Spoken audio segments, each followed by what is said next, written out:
volcano eruption, like the one under Yellowstone National Park in Wyoming.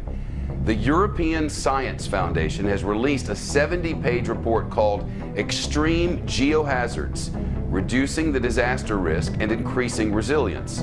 It references the Yellowstone supervolcano. Northwest Wyoming, land of geysers, mountains, and lakes, is also sitting atop a supervolcano. And it just took what scientists describe as a deep breath. The Yellowstone volcano is one of a half-dozen or so tantrumy mountains that earned the title supervolcano because its eruptions can eject nearly 250 cubic miles of ash, dust, and gas. For comparison, that's about 1,000 times the volume of Mount St. Helens eruption in 1980, which was in itself a pretty big deal. But you shouldn't be surprised. Yellowstone is famous for its hydrothermal features like geysers and hot pots and fumaroles, which are all products of this volcanic hotspot, where half-melted magma swells up close to the Earth. Swarm of earthquakes have hit Yellowstone National Park over the past week. The park is home to a massive supervolcano that could erupt at any time. So is the swarm warning us about a looming disaster? RT's Brigitte Santos joins me live from Los Angeles with the details. So Brigitte, how many earthquakes have hit Yellowstone this week? Natasha, the U.S. Geological Survey has tallied up over 500 earthquakes in that area in the past week. Now, this swarm began on June 12th, and it is currently ongoing. Swarms are incredibly common in this area. In fact, they account for about 50% of all of the seismic activity in Yellowstone. And these are quakes that are ranging from 4.5 in magnitude to below zero. So I'm not sure whether there's much cause for concern right now. I do want to mention that this is a supervolcano with a thick continental crust that causes large buildups of magma, and it's capable of producing a magnitude 8 eruption on the volcanic explosivity index. That means the explosion could be 2,500 times larger than the Mount St. Helens eruption in 1980, which is regarded as the largest and most deadly eruption in U.S. history. We're talking about a sleeping Godzilla underneath Yellowstone that, if it erupts in a maximum eruption called Category 8, it could literally tear the guts out of the United States of America. Instead of having 50 states of the Union, we would only have 30 states of the Union. Now that's Category 8. This report looked at Category 7, which is much more likely once every 1,000 years rather than once every million years. That means in every century, there's a 10% chance that somewhere on the planet Earth there could be a supervolcanic Category 7 eruption. That's the danger.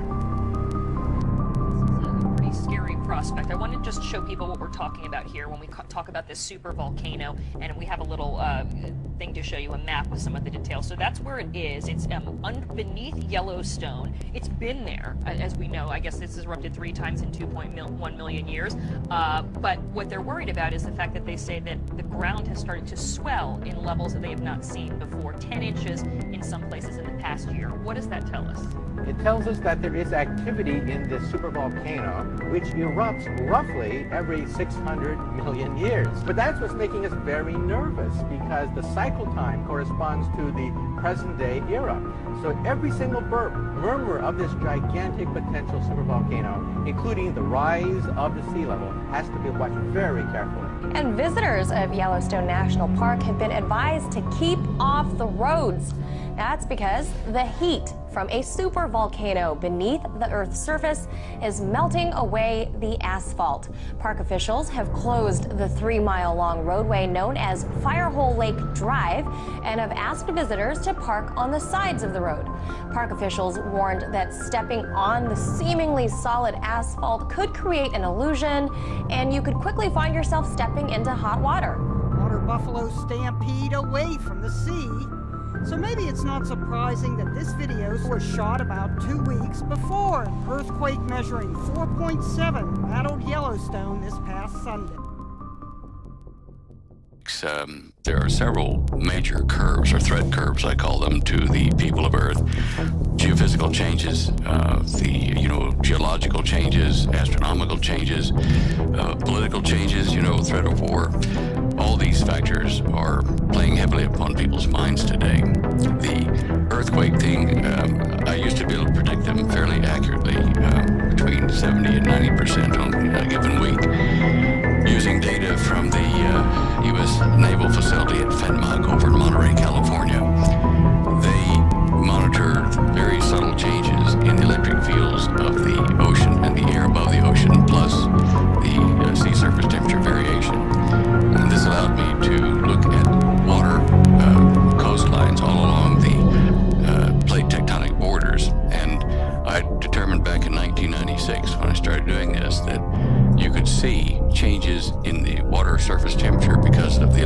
flow over that area in the air, and it would make like a little butterfly, a yellow and blue wing type signature over where an earthquake was going to happen.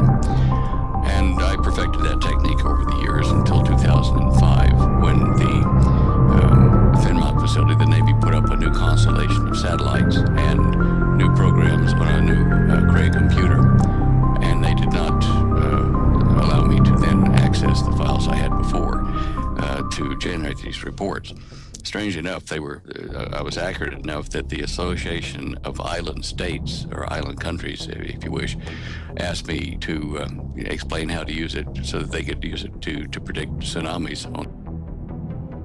Some of the information from Yellowstone Park, where we have the Yellowstone caldera, since I think it was about February of last year, the government made all of the USGS employees, truck drivers moving equipment in and out of the sensor ranges there, everybody signed non-disclosure agreements with the government, facing penalties of cash fines and also imprisonment if they told what they're doing there in Yellowstone. And we had a geologist break silence. I won't name him, but anyway, they have been running huge, high volume internet lines from their sensors all over the Yellowstone Park area down into Texas.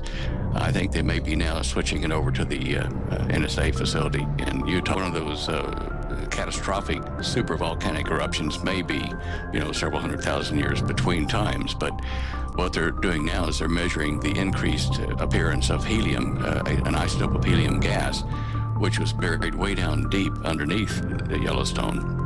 And when that starts to release, it means that there's geological activity down there in a deeper pool of magma, which they have recently. Well, the bottom line is we're going to see trouble with Yellowstone. We're going to see trouble with Lake Taupo caldera down in North Island, New Zealand. Both of those are under severe stress from different types of tectonic plate movement, but they are both supervolcanoes. And Lake Taupo erupted last in 87 AD.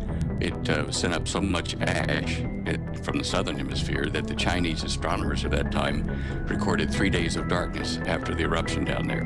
Now, USGS has been told not to panic people because it hurts real estate values and the economy if it gets too serious. But people who read between the lines will see that we're being warned by USGS, by drills and just kind of subtle warnings in the newspaper in California that earthquake activity and hence some volcanic activity is somewhat imminent. And they're trying to get people to gradually readjust their circumstance without causing a panic.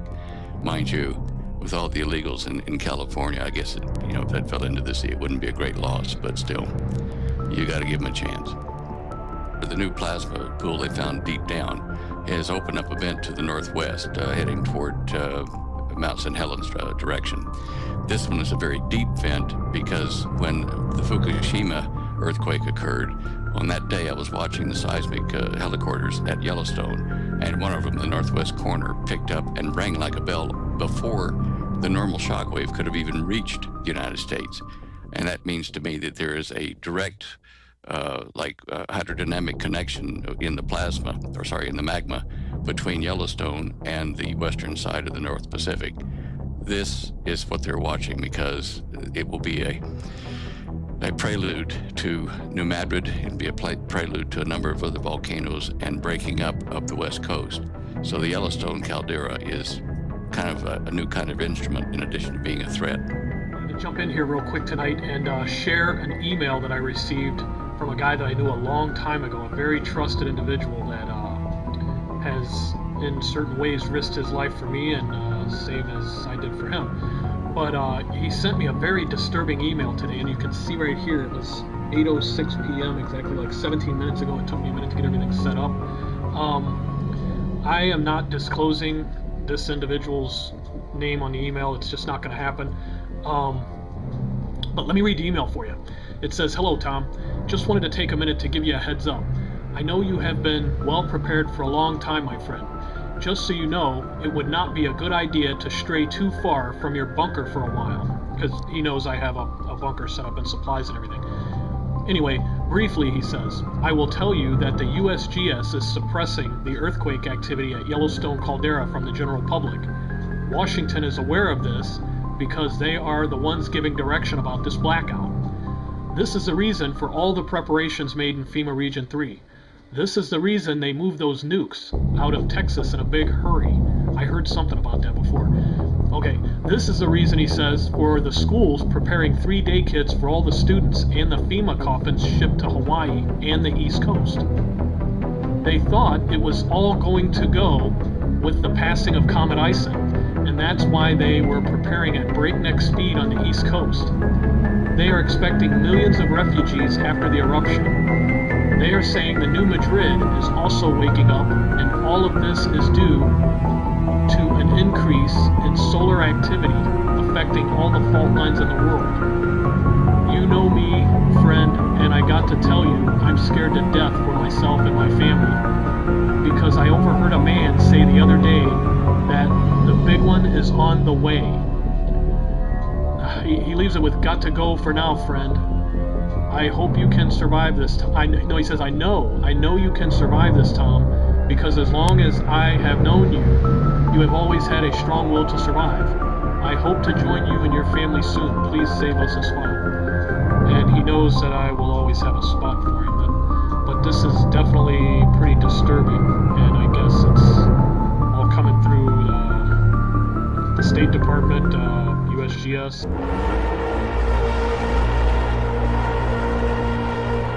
And I beheld and heard an angel flying through the midst of heaven, saying with a loud voice, Woe, woe, woe to the inhabitants of the earth, by reason of the other voices of the trumpet of the 3 angels which are yet to sound.